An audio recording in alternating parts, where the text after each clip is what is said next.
An advantage would be like a great balance between lane and the jungle. Like, let's say a passive laner with a very aggressive jungle works out really well, like they did last game.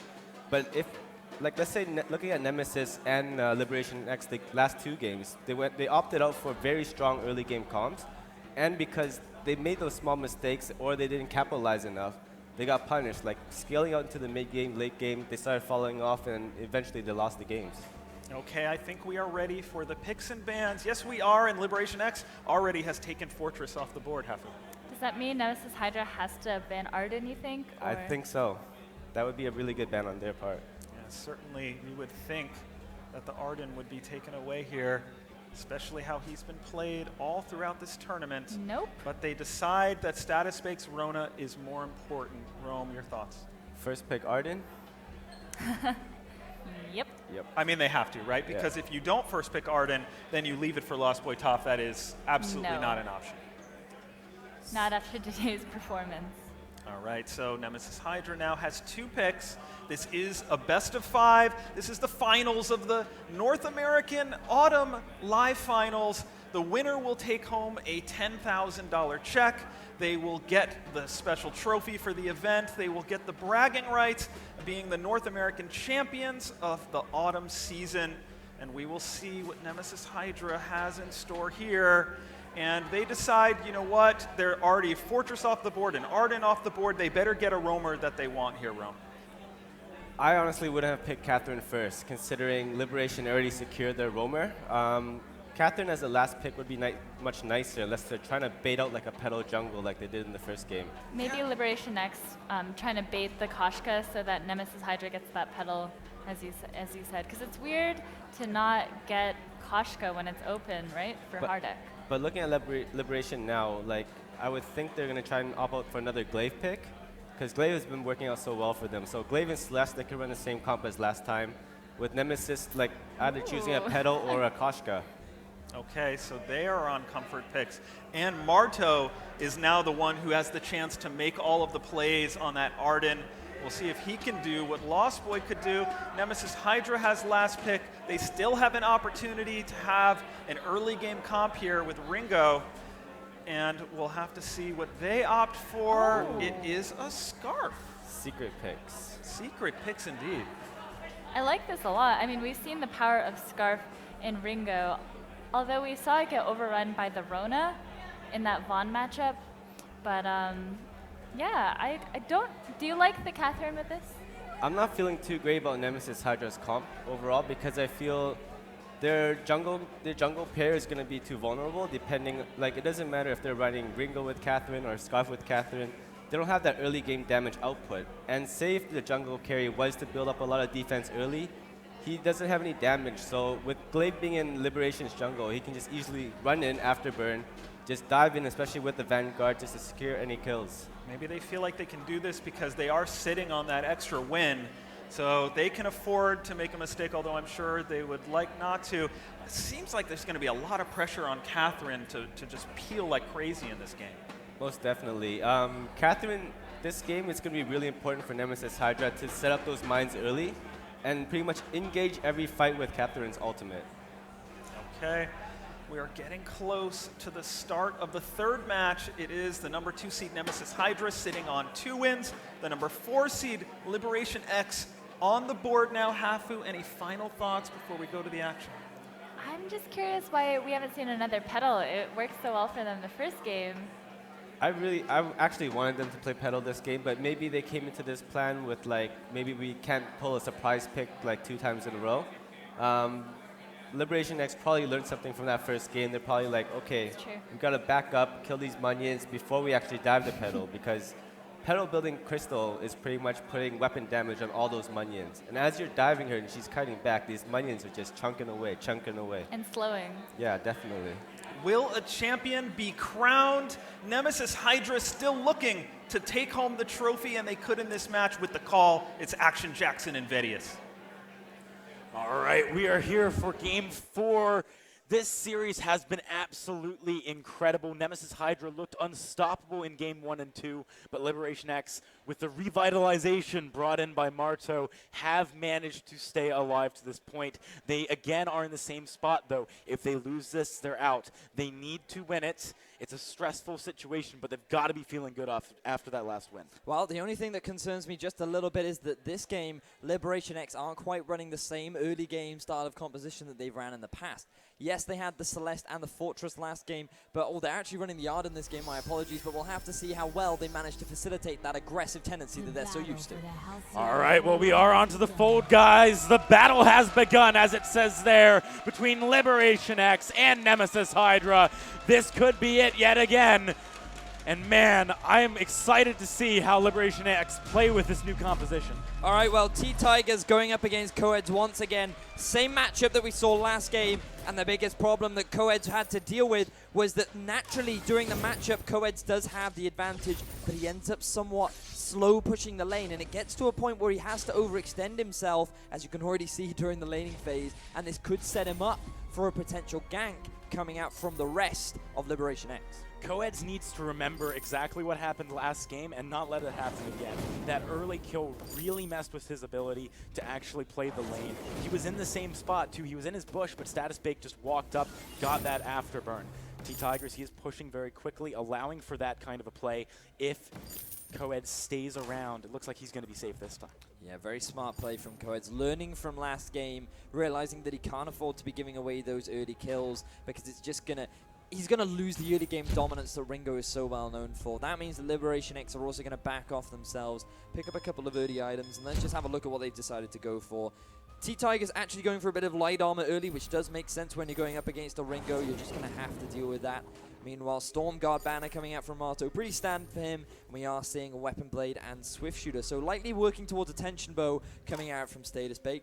Meanwhile, Hardek also going for quite a lot of early armor, wants to be able to deal with this Status Baked on Glaive. As we've already talked about, this guy, during the first day of this tournament, had a fantastic performance on that Glaive. He really did. He was actually playing in lane because T-Tigers wasn't here yet, and he was still able to do super well with it.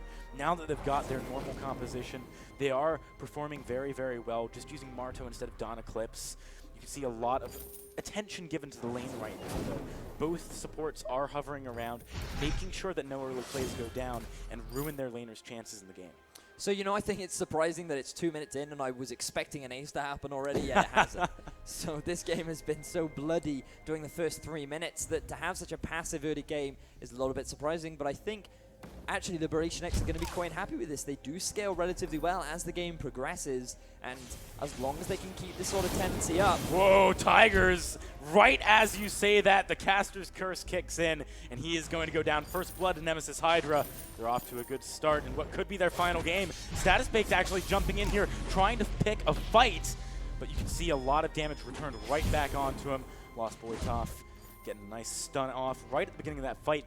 Talking about the late game in these team compositions, though, Nemesis Hydra have got great ability to kite back and keep up that consistent damage per second. They certainly do. Hardek is going to go for a bit of early defense itemization, but will likely work towards that Broken Myth, working towards heavy damage itemization simply because Coeds on this Ringo will gradually start to fall off, whereas Scarf will get stronger and stronger, so he will need that heavy damage itemization to come out ahead in these late game team fights. Absolutely.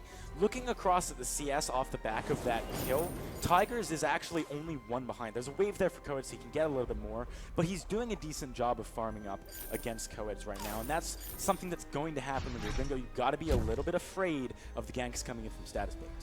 You certainly do, and what I'm most interested in seeing is now how Marto performs on this Arden, simply because Lost Boy has had fantastic performances throughout, and now that it's moved on to the side of Liberation X, how will that affect the playstyle of Liberation X? Because they can't quite facilitate the aggression that they're so used to. Already we can see them playing a little bit more passively than traditionally seen from this lineup, and I think that them not being aggressive could hurt them in the long run. Yeah, I'm inclined to agree with you. I wonder if they're going to actually end up doing that. Right now, though, certainly both teams tuning down the aggression, and that seems to be the playstyle they want to go for. Coeds is doing a nice job in the trades in lane, though, putting some hurt onto Tigers. Well, it does look like Liberation X have decided to group up, going to try and pick up some items, and this could be the opportunity for them to look for a fight. It does actually look like that they are going to be moving towards the enemy half of the jungle, but a scout trap is going to spot them out, so nothing really going to happen between either of these teams. And you know, during a bit of downtime, let's talk about what it's taken for Liberation X to get to this point, because T-Tigers, he wasn't even here for the first 2 days of this tournament. He joined after they had reached the semifinals. Because he was sitting his SATs, he couldn't come here until the final day. So the fact that Liberation X managed to make it this far without him, they must be really happy to finally have him here in the finals. Yeah, they certainly seem to be. He's playing very, very well so far. He's actually had an incredible performance on Celeste every time we've seen it, barring the first game where he was struggling a little bit. Right now, I think the gold mine might be a good opportunity for one of these teams, given that there's not any other way, it seems, to force any aggression right now. Well, it could be a potential point of contention, but they have to be very careful, because whoever starts the gold mine could be at a bit of a risk. But we do see all of Liberation X actually grouping up in the lane. They're trying to set something up, but oh, they've actually gone to set up the shove. Nemesis Hydra starting off this gold mine. Hardek, oh, he just got out of that core collapse, turning right around with the Dragon's Breath. That's a lot of damage. That's going to be a steal on the gold mine, however. Tigers is going to fall. They've taken a lot of hurt just to get that gold mine. Marto as well. Nemesis Hydra with 2 quick kills. I don't think they're going to be too upset about that, but Liberation X able to get the gold mine means that they're going to get a decent-ish gold payout, and they are going to gain vision control over the bottom jungle, but that does mean that the entire member of Nemesis Hydra are in a position to take away these towers, and when you're playing against the Scarf, you know that they're going to take these turrets very, very quickly. Yeah, I mean, Coeds as well is doing a lot of damage to that. They've actually left him alive. God, the minions get it.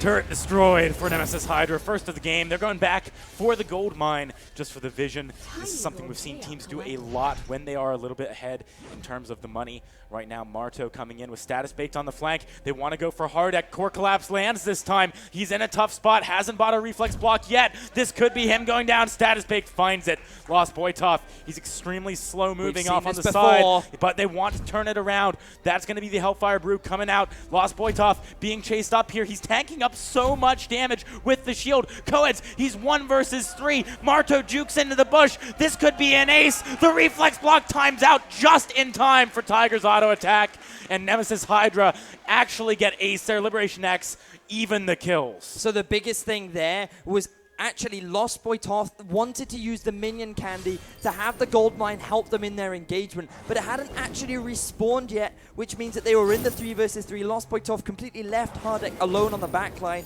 and that made it so easy for Status Bait coming in from the flank to get that initial kill onto Hardek. Very well played from the side of Liberation X. They knew exactly how to execute that team fight, and they were able to get away with it 3 for 0. All right, so with the kills being evened up, we can still see Nemesis Hydra with a bit of a lead. They are sitting at 800 gold ahead right now, the turret being the majority of that. Are they going to be able to keep winning fights if they pick them whilst not doing an objective?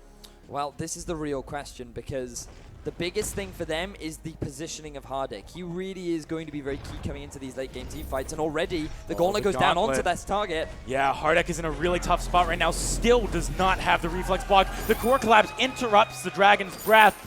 That was just poor positioning coming out from Hardek. It definitely was. There was no reason for him to be that overextended in the lane. There was no way that he was going to get any real damage down onto the turret. He had no team to support him. Nothing was going on, not even any counter jungling coming out from Lost Boy. There was just no reason for them to do that. Lost Boy trying to team up with his buddy, the Gold Mine, and put some hurt down onto Marto and Co., but it's not going to be enough. 1 versus 3, he just can't quite pull it off. Decent payout, in fact, collected for Liberation X. They are now within 200 gold of taking the advantage away from Nemesis. More importantly, that control over the bottom half of the jungle is great for Liberation X, considering that they've been positioning better in the team fights and just making overall better decisions.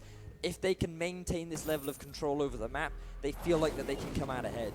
I'm just amazed as to how the introduction of Marto has really changed up their playstyle. They are so much smarter, they seem to be so much more adaptable coming into each game, and they respond so nicely to the way in which Nemesis Hydra choose to play. What looked like an incredibly dominant team from Nemesis Hydra looked very much like on the back foot coming up against this new Liberation X lineup. I imagine off the back of this performance, a lot of teams and organizations are going to be looking to have strong substitute players that they can bring in when they just need a change of pace. Marto has done a great job of that so far. Nemesis right now trying to be the aggressors, moving forward towards this turret, but it's very hard for them to engage. Their composition is a lot more about kiting backwards, and Liberation X isn't falling for the trap. Yeah, a lot of major items have been picked up for either side, and I'm not entirely sure whether either team want to go for that fight just yet. Only the Frostburn is completed for Hardek.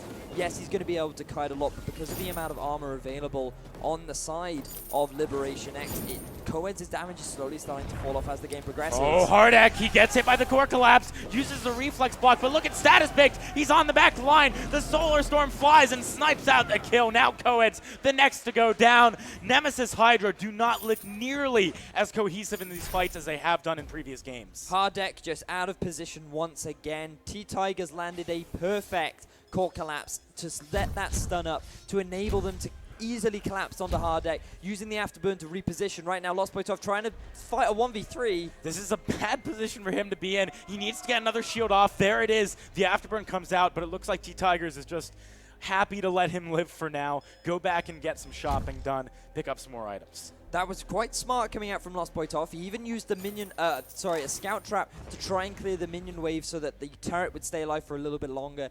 It just wasn't quite enough, and now T-Tigers off the back of that turret gold is able to pick up a broken myth.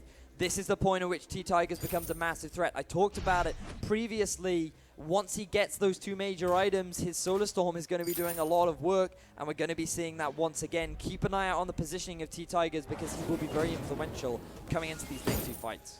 And the thing is, in these drawn-out fights that Nemesis Hydra want to take, that is just an opportunity for T-Tigers to build up many stacks of his Broken Myth and start hitting extremely hard.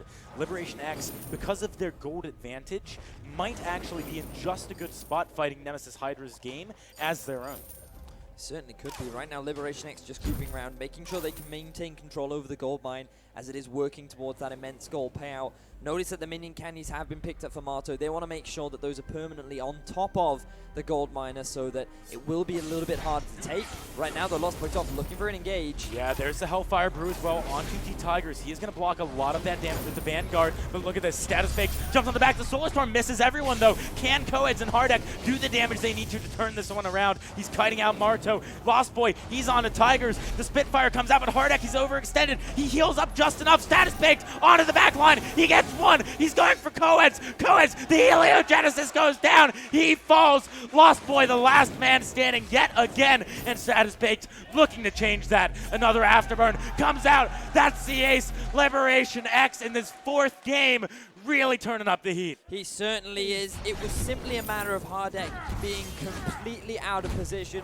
Look at the difference between Hardek and T-Tigers. T-Tigers is always on the back end, kiting around, using those Heliogenesis to basically prevent Lost Boy Top from getting on top of him. He's also using it as an opportunity to stack that Broken Myth. Once he has plenty of stacks, he looks to turn these fighter rounds and focus down Coeds, focus down Hardek. Meanwhile, Hardek is just chasing onto T-Tigers. He feels like he can play something that just runs onto the front line, and it ends up blowing back in his face.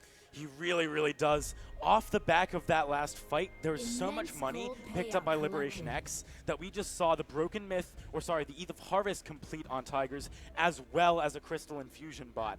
They are really looking to just take this advantage and run with it. They're triple the kills. They're 5K in the lead. They're in a great position to take the win here. Look at this as well. They're flanking onto the back of Nemesis. It's going to be hard for them to try and kite away here. Coeds knocked into the team.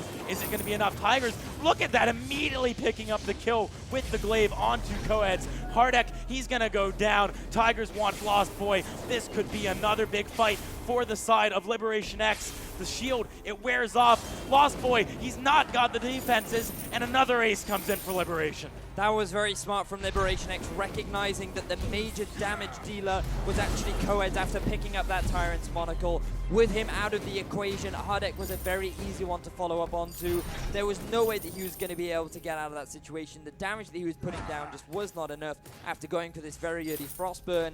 And basically, it's Liberation X once again playing these team fights perfectly. You have to give credit to T-Tigers, though. He knows exactly how to play this Celeste. He is playing out of his mind in this Game 4. I tell you, Arden, the hero, seems to be a big part of what lets these teams win. And next game, if we go to it, there will be a blind pick. So we might well see but Lost Boy back on that, Marto sticking to it. It's going to be an interesting one. We're not there yet, but Liberation X looking to take it to that Game 5. They are 12 kills to 3. They have quadruple the kills right now. So notice now that Nemesis Hydra have decided to pick up the minion mine. They want to use that as an opportunity because their minions will be a little bit stronger, so that lane will not be constantly shoving in. They can look to potentially contest around the Kraken, but with that just spawning, I'm not entirely sure that's the best decision available to them as they found Lost Boy. Yeah, Lost Boy in a tough spot here is fairly tanky, but Coeds is trapped inside the gauntlet. Status Bake does so much damage right now. The reflex block isn't enough. Hardek, he gets stunned up. This is massive for Liberation X. They find another huge fight, and off the back of this one with Kraken alive, I could see a big push coming for Liberation X. Nemesis Hydra even had infusions on top of that, but it just wasn't enough to deal with the damage coming out from Liberation X. They just, once again, always focusing the right targets. They noticed that Coeds is the guy doing all the damage. With him out of the way, there is no way for Nemesis Hydra to turn things around. He gets shut down almost immediately every single time. Lost Boy Top is doing what he can to prevent T-Tigers from getting his damage out, but he just doesn't have enough. He cannot get involved as much as he would like to in these exchanges. And now, after picking up the Kraken, Liberation X are looking to equalize the score, and we may very well be going to Game 5. Man, they've just got so much money on the side of Tigers right now. He's got an active infusion, and he's got one in his back pocket as well. He's not focusing on buying more items. He's focusing on ending things right here, right now. Liberation X pushing onto the Vein Crystals. They're the only two turrets remaining for Nemesis Hydra. This is the last chance for them to stop Liberation X from taking them to one final game. The big push comes in right now. Lost Boy the focus. Tigers on the backside, engaged onto by Coeds. The Solar Storm, oh no! Status Baked knocks him away, but Hardek, he's super low. The Kraken, it's half health. Everyone on Liberation X is trying to go for the win. Hardek knocked into the team. He's gonna go down. This is Liberation X taking it to a Game 5. That was looking very rough, actually, for the side of Liberation X. There was a very good opportunity for Nemesis Hydra to turn that one around, but because